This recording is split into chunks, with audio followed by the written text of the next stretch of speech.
All right. Welcome to Z105. Guys, the Beast. we know you've missed us. Our audience, our massive audience, our global audience, we know you've missed us. It's July. What can we say? I've been at home a total of like 8 business days this entire month, and I'm leaving tomorrow for a week in Florida, and then after that, a week in Tennessee. He's a real jet setter, is what he's saying. And I've already been to Tennessee once this month. All that to Tennessee? Tennessee. I'm a filmmaker. I'm a scientist. And we're two friends who've made movies together. And launched a company together. And we lost our money. And our identity. But we are finding ourselves again. And this is our podcast. This is it. Welcome. So we just wanted to do a quick touch in. We wanted to touch our audience really quickly, briefly, just to let them know we haven't forgot about you. And this won't be a full polished episode. In fact, we're not even going to edit it. We're going to hit stop at the end, and we're just going to upload it. So all of our nice musical interludes and efficient editing, that's not going to happen this episode. But we will be back in August with some fresh professional episodes. Doing our job. But it's just been a crazy month. And how are you, man? I'm doing great. I'm really sleepy. You look sleepy. But I'm here. I wish our audience could see your eyes, the puffy, sleepy eyes. Not because they're puffy, but because they're beautiful. Well, that's naturally what I meant. So, yeah, we won't chat too long, maybe 20, 30 minutes, just sort of updates. We got some picks to give you, but, we just wanted something to hold you over. And so the podcast algorithms don't kick us out because we haven't posted in a few weeks. John Algorithm, he is about podcasts. John, God, I need to talk to HR about John Algorithm. For real. So the main thing I've been doing in the 1 week where I've been home is participating in the Cannes film market over in Cannes, France. Obviously, I've been digital. I haven't been over there. So I'd love to just sort of update on all the comings and goings. If you recall in a past episode, we talked about our acceptance into the Cannes market for All the Names We Buried, the feature film that has been in the background since 2017, been actively trying to get it made since 2018. We had it fully funded and greenlit in 2020, and then the year of all years happened, killed that movie, killed our funding, I should say. Really, the worst thing that happened that year for most of the country. I'm glad you acknowledged that, Justin. You said it, not me. No, of course, devastating. Not even the worst thing that happened to me. Because, we got a cancer diagnosis in the middle of all that. No, that's funny. That's another topic because I was like grieving the loss of this film, and someone like criticized me of like, that's not grief. I'm sorry you lost your project. Some of us are actually grieving, and I actually disagree. I think that's another topic. You know what? Yeah, no, grief isn't binary. It's a spectrum. Okay, it's a spectrum. But we so in trying to raise new funds for All the Names We Buried, we applied for the Frontiers platform at the Cannes Market. Now, the Cannes Market's like an open trade show. You can just take your films there and try to sell them. But it's really hard to do that, and the people who are successful have much bigger packages to sell. Finished films with stars. If they're pre-selling films, you're laughing because of the bigger packages. I see you. I felt it when I said it. Keep going. I got a package. They're successful because they have bigger packages. Got it. That's Hollywood. But for small films that have partial funding that had a proof of concept teaser, you could apply to be part of this platform, this showcase put on by Frontiers, which is a program of Fantasia, the great Fantasia Film Festival working with Cannes. And so 7 films were accepted into the proof of concept showcase, and ours was one of them. So that finally happened last weekend. Cannes, we're recording this on Friday. Cannes ended yesterday. It's basically 2 weeks. It was concurrent with the festival. So the Cannes Film Festival was happening, and then concurrently the Cannes Film Market was happening, and it was just a crazy 2 weeks of film showing, schmoozing, selling, all things Cannes. And it was fun to kind of be in the middle of it a little bit. Our pitch was a virtual pitch. It was pre-recorded, so it was part of a screening where people tuned in. And so it was really hard to get a sense of how it went in the room, because there was a live component, but also there was a virtual component. The best we could really do was wait for some follow-up and then, basically reach out to all the attendees and sort of say, hey, is there interest here? We're looking for financial partners. And we've had a handful of conversations. I didn't have high hopes for it, to be honest, because a lot of these are sales companies looking for different films, bigger films. They're not like private equity individuals looking to just write a check. But regardless, we've had some productive meetings and connections with some production companies, financing companies, sales companies, and they're all kind of evaluating. It's clear that it's going to be an ongoing process over the next few weeks to really sort of get a sense of where the wind is blowing. And but I've been able to leverage the Cannes market toward meetings with other private equity individuals stateside. So I've actually raised new capital just by virtue of getting new audiences with new people and pitching the project. A big help. Yeah, that's awesome. Well, I was going to say a big help was when the Monday before our screening last week, Variety reached out to me and said, hey, we got your name from the Frontiers. We're covering the Frontiers showcase for Variety. We'd love to write an article about your film if there's anything we can sort of exclusively break. And I was like, well, the film hasn't really been introduced anywhere. I mean, we were a finalist in the Sun Valley Film Festival, so we got some press there. But nothing's really been broken, and we have a cast attached. We've got a great cast attached with John Magaro and Dale Dickey and names that actually are meaningful in the business. Yeah. So I said, if I can get approval from these actors and their teams to basically announce their attachment, because an actor will attach himself. They don't necessarily want it announced, and it's not necessarily in your best interest to announce a film, a small film, before it's time and it's ready. So we weren't even trying to do this, trying to have some sort of press announcement. Hey, we got a cast, we're making a film. We were not going that direction. But this opportunity presented itself. Variety is a big trade publication, and it was tying into the Frontiers platform. So the team thought, hey, let's just try to get a little bit of momentum for the film. Let's get it out there and just see if that can help us raise the rest of our funds. So I talked to all the actors, talked to their agents. Everyone said, yep, we're comfortable having you make this announcement. Variety got their exclusive, and then last Thursday that article dropped, and it was a really cool moment as someone who's grown up reading these sort of film announcements in Variety to kind of be in the middle of one, announcing John Magaro as our lead. But more than a blurb, like Chad was like, I thought this was just going to be a blurb about, hey, here's the cast. It was an in-depth article. I mean, the author, Jamie Lang, interviewed me, just talked a lot about the project. We talked about how we were set to go pre-COVID, and COVID, we were sort of a casualty of, a lot of the fallout from the COVID hiatus in the business. Talked about, hey, we're playing at Frontiers this weekend, and we still need funding. And it was just an amazing assist to the people. Were like, hey, who's your publicist? This is awesome. I was like, we don't have one. They reached out to us. This was a gift. And even, there was a big actor who back in 2019 we offered one of the roles for, a big actor. And he actually was really close to signing on, ended up not doing it, moved on. Cool. He emailed me the day the article dropped and just said, hey, I saw it. So glad you're making this film. Love John Magaro. All the best. And I was like, how cool is that? That, this is sort of generating that kind of buzz. Yeah, and it's actively making people regret their decisions, and that's the goal.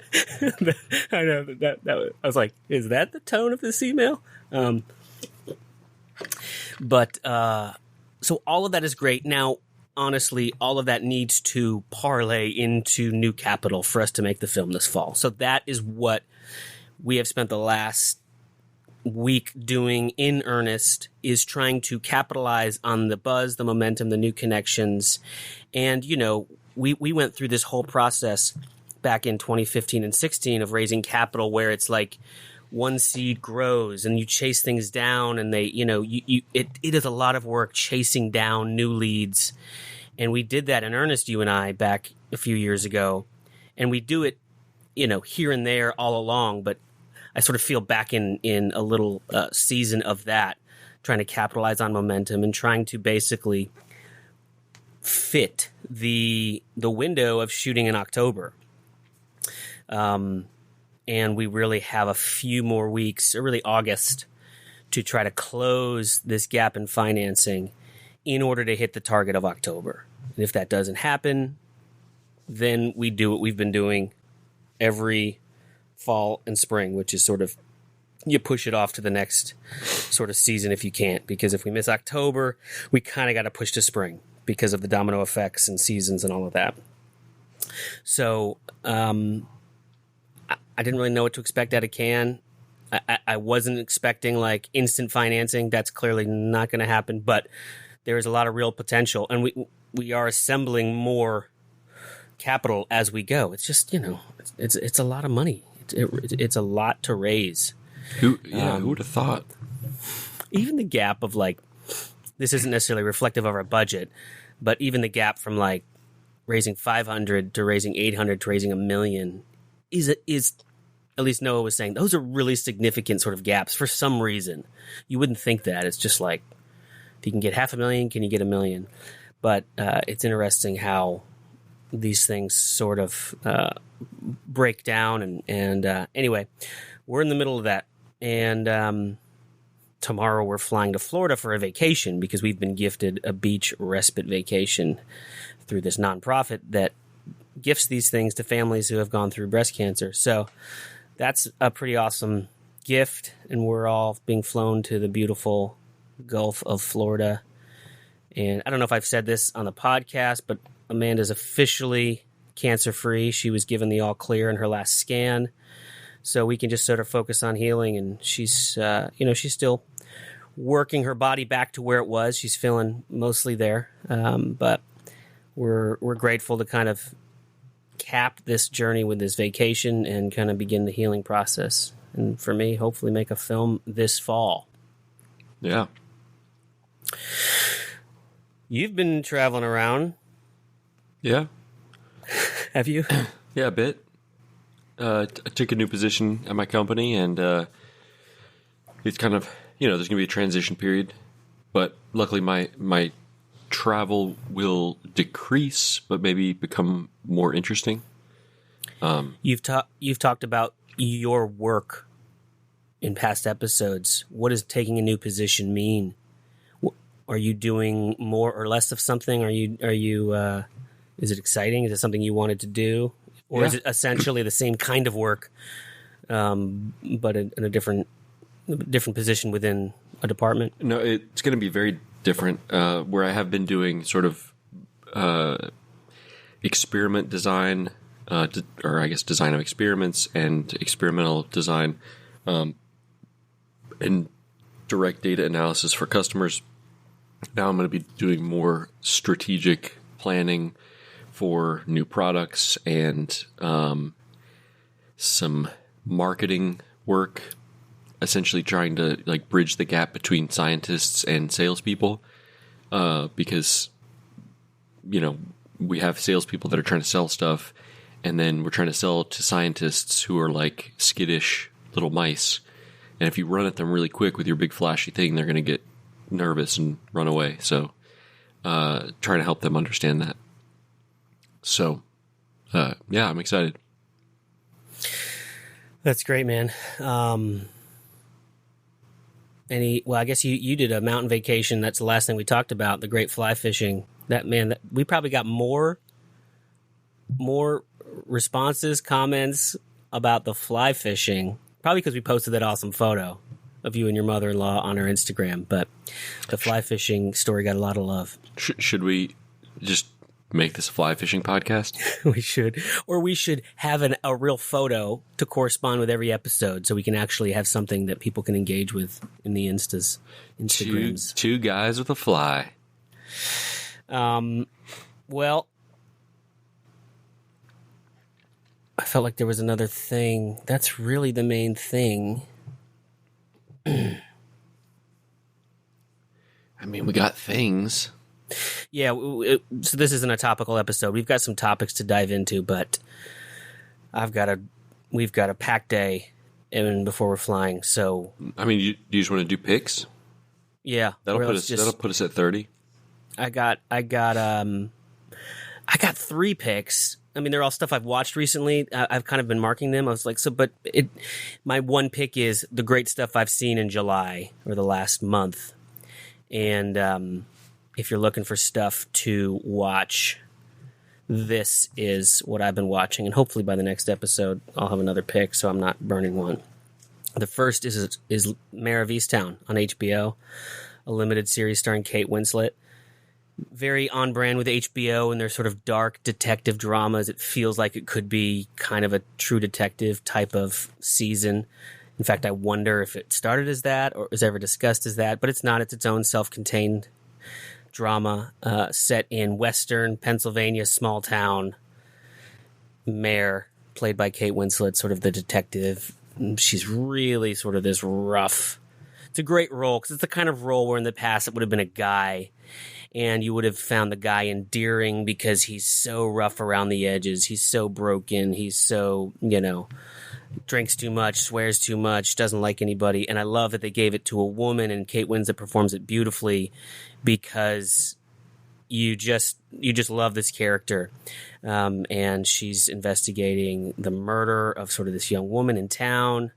And it very much is sort of a continual streak of revelations of who might have done it. Every now and then it seems to push it a little too far of like, is it this person? Is it this person? It goes a little contrived with just how many different suspects there are. But then it does something in its final episode, which I found really profound when it sort of brings it all back to this really, in the face of this very dark world, where very dark, broken people are just doing dark and broken things. It ends with this beautiful sense of hope and just a purity in the midst of all of this darkness that I just found really striking, really profound, and it really elevated it to me.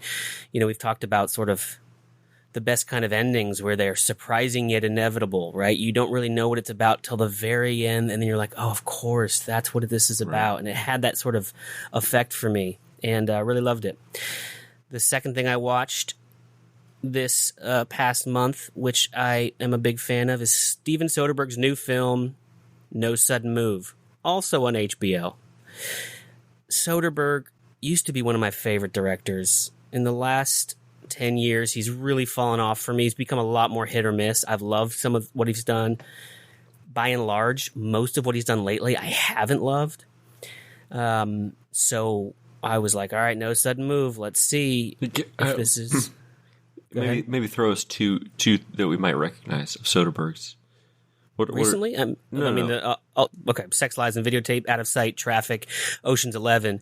But then recently he did like Side Effects, High Flying Bird. He did the Nick, that series with Clive Owen.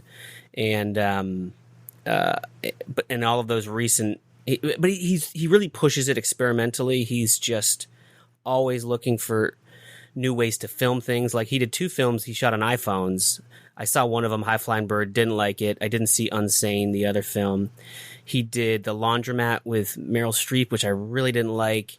He's just, a lot of what he's done, I really commend him for experimenting and trying stuff, but it's just been, I feel like he's only focusing on the experiment at the expense of like a good story. So No Sudden Move I approached kind of, tepidly. and I loved it from the opening scene. Don Cheadle in this low gravelly voice, just giving an amazing performance. A very, noir crime story, Detroit in the 50s, and an amazing cast. And it just held me the whole way. I loved it. A lot of people are not a fan of kind of his wide angle, fish angle sort of lensing of the film.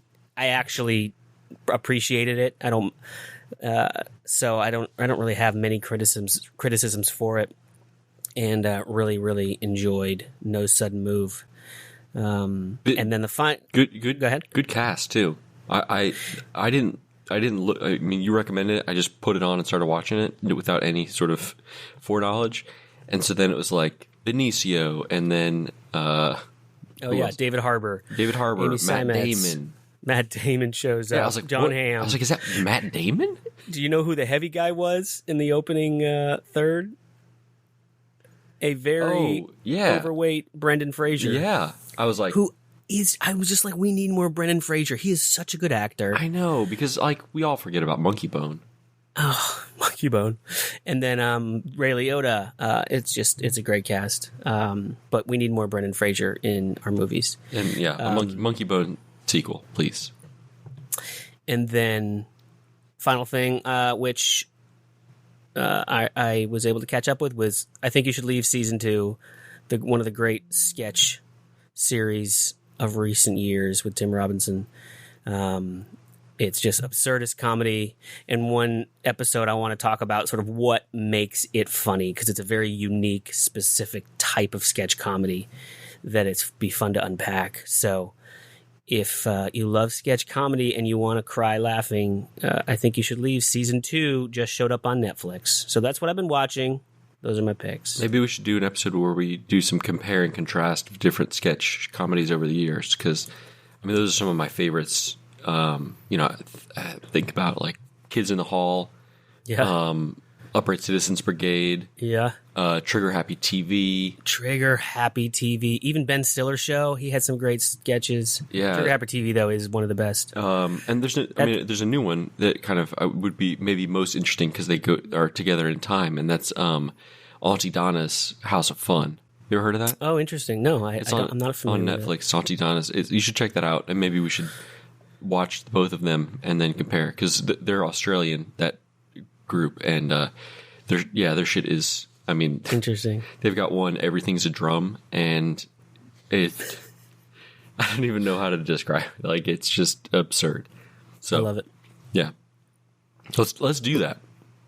Let's do it. Okay, now. I'm going to get started. August. Okay. Oh, okay. Any picks for you? Yeah, I'm going to say Gunpowder Milkshake. You know what I'm talking about? That phrase is so top of mind. I know I've absorbed it, but I don't actually know what you're talking about. Netflix has pushed it into the recesses of your subconscious. They do. It's a movie that just came out. On Netflix, like one of the real Netflix originals. Like, I think they produced it. Yeah, and it is a.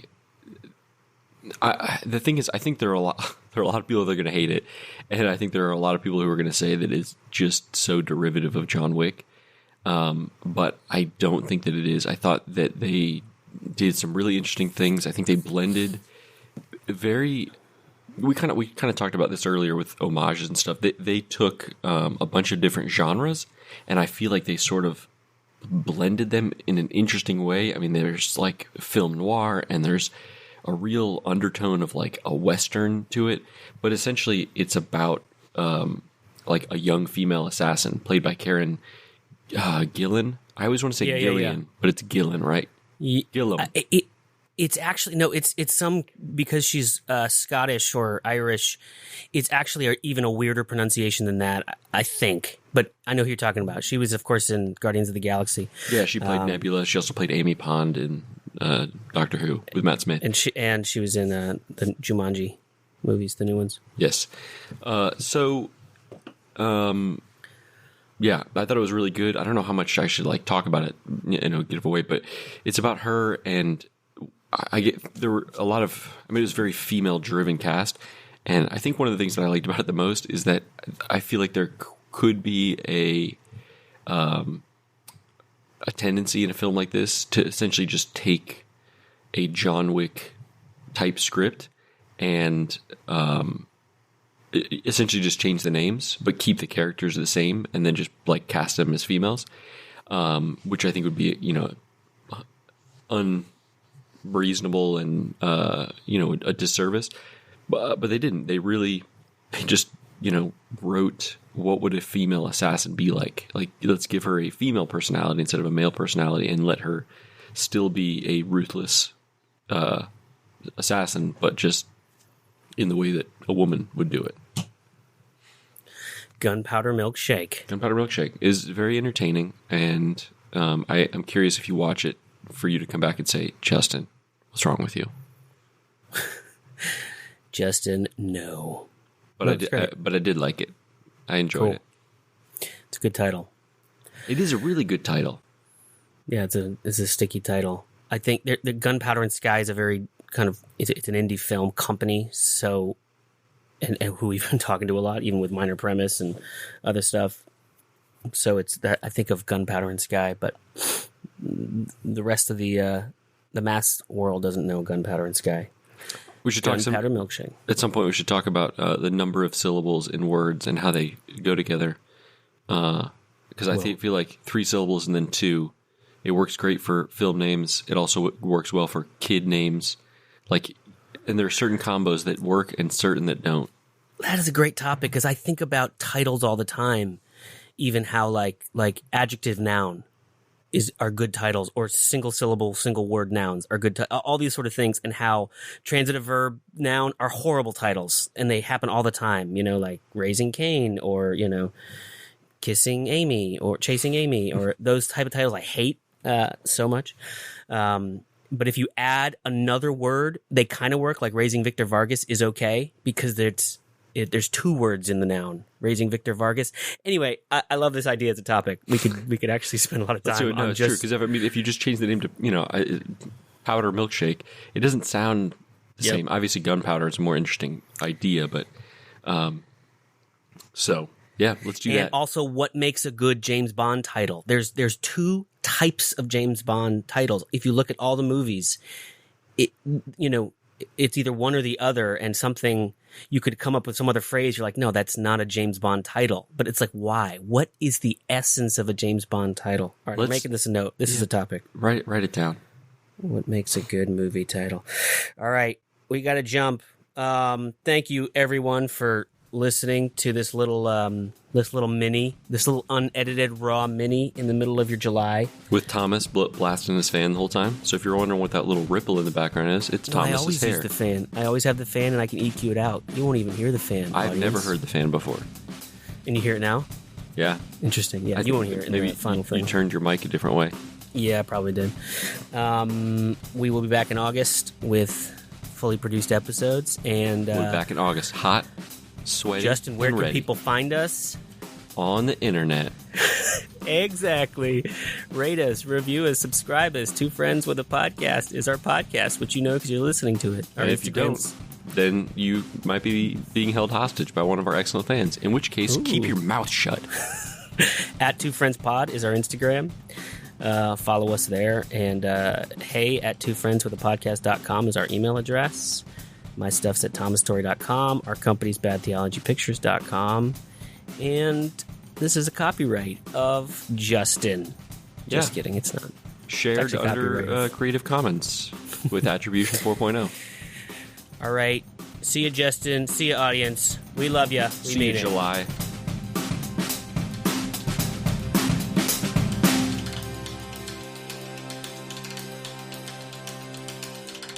No funny outro because we didn't edit this thing. This is our funny outro. You know, like the blooper. Yeah, this stuff, you know, it doesn't do itself. It takes work and time. Takes work and time. Thomas and I grind for 2 hours to find that 1 2-second joke. We just don't have time today. Give us a break. July. It's just July. You understand. It's too hot for that nonsense.